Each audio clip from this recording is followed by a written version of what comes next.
Hello there, it's Tamara Doris, your Sacramento real estate professional and your Sacramento real estate professor. And today we're going to talk about the pros and the cons, the good, bad, and the ugly of HOA fees and dues and what the benefits are versus the potential drawbacks. Okay, so I have 3 pros, but with each pros, there's a con. So let's go through these one at a time, shall we? First pro is you usually have with HOAs some kind of amenities, insurance, landscaping, gated communities, sometimes not always, clubhouses, sometimes not always. These can be big, beautiful benefits. For example, and I will use a few examples. Notomus has a certain part of Notomus off Club Center Drive across the way there. They've got a gorgeous community center with a huge Olympic-like pool, and you can reserve the clubhouse. And it's just, I've been to events there, it's just gorgeous. And it's not a very pricey HOA to belong to. So they can be really beneficial in that regard. Likewise, if you're in a condo HOA, they have, usually it's a little more strict in the restrictions, and we'll get to that in a little bit. But you also have the extra layer of safety, because if it's a gated community, sometimes that makes people feel safer. Okay, so the pros are there's additional amenities. What about the cons? Cons are those additional amenities come with a price tag.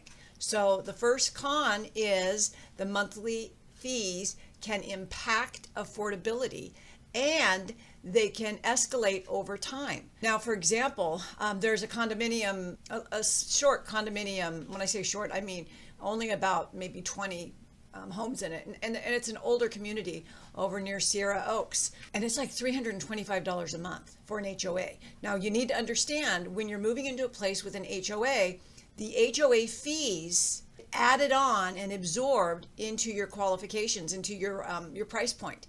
So let's say, for example, that your lender approves you for $550,000, and so you find a place with an HOA that is $550,000, and you're like, yay! But if it has an HOA fee, which they all do, that may price you out of what your lender has approved you for. Does that make sense? In other words, when the lender does your qualification and your approval, and he calculates and crunches all the numbers, that HOA becomes part of what you are expected to pay every month. And this can present a problem, especially if you are at the top of your limit and you've got a $150 monthly HOA. I mean, it can just take you out of the water. Like, you can't get that particular property. So it's really important that you understand when you're looking at properties that have HOAs that your lender is very much involved, and your agent will tell your lender, but the lender has to be involved because it'll be a different price. So the lender may say, okay, if you're just moving into a non-HOA home, that's what you're buying, then you can go up to $500,000. But if you're going to look at properties that are condos or in areas where they have HOAs, you've got to calculate that in. So it's really, really important that you get that. Okay, the Notomus one I was telling you about, it's very reasonable, but you need to understand. Let's look at Notomus for a second. The parks and the street lights, that's not HOA, that's Mello-Roos. And Mello-Roos, which this video is not about, is a whole different animal. Mello-Roos is a bond that you pay off over time. And I'll tell you, and my understanding now is it's not as bad, but I remember about 10 years ago, I had a listing in a particular area on the opposite side of Club Center, and their HOA dues were only like maybe $75 a month, $100, but their Mello-Roos was $335 a month. What? They're not as high now, and I believe partly is because it's been paid off. But that's where those cute little parks in Notomus come from with the street lights. That's Mello-Roos. That's a bond payment. Okay, but we're talking about HOAs. Okay, number two, parking and neighborhood appearance. Here's the pro. You've got fewer homes, if any, you have no homes that are going to have cars parked in the grass, that are going to have their boat or their RV in the driveway, the street clutter. That, really demonstrates blight of an area. People don't like it. When they're house hunting and they're looking around, they really don't like seeing all that. It really does make a difference in the appearance. How the homes in the HOA community really look more uniform and everything's clean and not cluttery.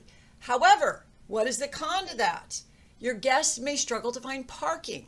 And I'm going to give you an example, which would be Gold River. I remember once I had a listing in Gold River, and they had, and I don't know if it's still like this because this was, several years ago, but at that particular time, and Gold River is right before Folsom, not Rancho Cordova, don't call it Rancho Cordova, but it's right in that area between Rancho Cordova and Folsom, but on this Folsom.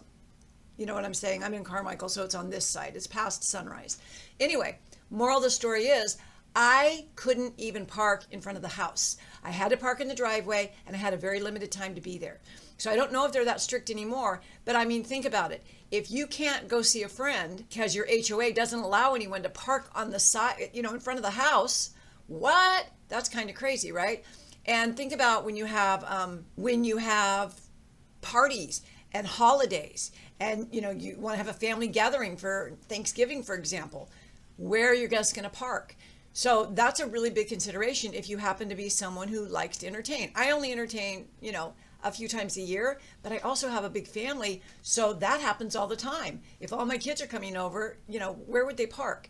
So that's something that you want to keep in mind. Okay, so that's the con of number 2. So number 3 are the property standards and how they look. So when I tell you homes within an HOA community, they look nicer because there's the rules, right? So the curb appeal is very high in homes with HOA. Now, when you're looking at condos, a lot of condos, and I'm talking about, I remember I had one a couple years ago in Elk Grove, and you couldn't even, and this is true across many condos that I have listed, you can't even put your for sale sign on the property anywhere.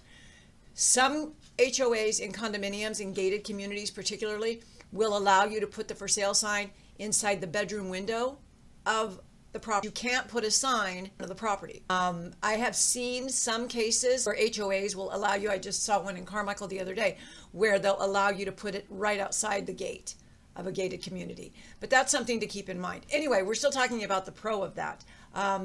You have curb appeal. Your home maintains its beautiful look, and the neighborhood maintains its beautiful look. Because remember, when you buy a home, you're not just buying the house, you're buying the neighborhood. And that's what people are looking at when they're looking to buy the house. Right now, you're like, well, I don't care, I'm not going to sell, I'm looking to buy. But someday you might be willing and ready to sell. So you want to think of that in that regard. Now, what are the cons of that?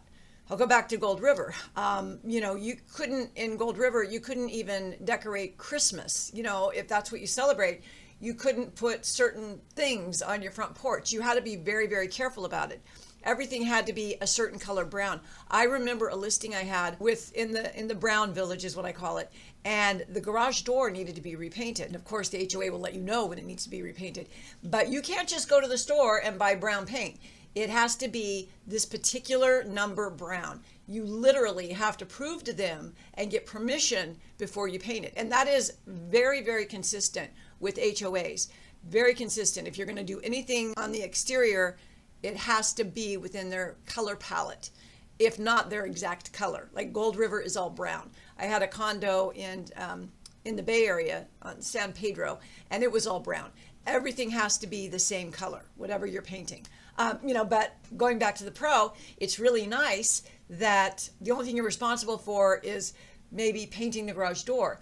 But oftentimes the HOA will take care of all the exterior. And for some people, that's a really big benefit. They don't want to have to worry about, for condos, for example, they do the roof, they take care of the insurance, they do the landscaping, right? So all of that being done for you, that has a value to it too. But some people like to be a little bit creative and artistic, and they may not like being told what to do. All right. So number 4 is there's community oversight. That's a pro because it helps when things aren't going right in the neighborhood. For example, on my street, we had an unhoused person who's living out of a motor home. So I guess he's not unhoused. I guess he's housed in a motor home. But they would just park around the neighborhood and stay overnight. And, in an HOA, that would not be allowed. So the pros of this final one, which is community oversight, is that your neighborhood is going to keep the same standard and things like that won't be tolerated. But the cons is that someone is always enforcing the rules. And it's all fun and games until you're the one breaking the rules. And then you get a letter about your trash cans were left out too long last week. Get rid of that baseball hoop that you put in your driveway. Your garage door can't be open that long. I know that sounds like a really crazy one, but there are HOAs that if you leave your garage door open too long, they will write you a letter. Okay? So the bottom line is that it's not are HOAs good or bad. Are the benefits of an HOA better than the drawbacks? For a lot of people who are looking for example, low maintenance, they don't want to worry about doing yard work. They don't want to, they want to have the extra layer of safety of a gated community. They might be really, really well off in a condo, especially people, who travel a lot and things like that. So that could be very well worth it. On the flip side, if you are someone who, marches to your own drum, you may not like the idea that you have to get permission on what color brown to paint your garage door. So it's a payoff. So what you want to do when you're looking at HOA properties in the Sacramento area is, first of all, understand the difference between a non-condo HOA versus a condo HOA, because there are plenty of gated communities that are not condos. And so you got to really understand and find out, and your agent will help you with this, but you have to know what those HOAs cover. Like if I have a house, like there's a gated community right here in Carmichael. It's very lovely, but the owners are responsible for the roof, and the paint and the landscaping and all of that. It has to fall within their guidelines, but they're responsible financially. Whereas if you move into a gated community that's a condo, you don't have to worry about anything like that. They're going to take care of everything. And think about it. You share a roof with the next unit. So usually you share a common wall. So who would have to pay for the roof, right? So when the HOA decides or determines it's time to re-roof this unit or the whole complex, whatever, they pay for it all. So there's benefits to that. There's benefits to not have to worry about mowing the yard. But there's also drawbacks of having someone tell you, you need to mow your yard, you need to do it now, you need to get this done, or you need to remove that tree or whatever. And they do have standards. I did a probate listing about 2 years ago in one part of Natomas, and it was not in the big community area I'm talking about, but the HOA literally told you what kind of tree you could plant. And the front yards are like this big, but it literally said you can plant this tree. And I know this because the heir of the probate, had to take a tree out that their parent had planted, because the HOA said that tree can't be planted there. She had planted a tree and, it had to be removed. So these are things to consider. I hope that this has brought you some insight as you're starting your house hunting adventure, or if you're selling a house that has an HOA, find out what it covers and what it doesn't. You probably know if you live there, but that's a really great thing to tell your realtor so that you can include it in your marketing materials. Here's what's included, here's the great things, here's the things you need to be aware of, because you have to disclose everything anyway.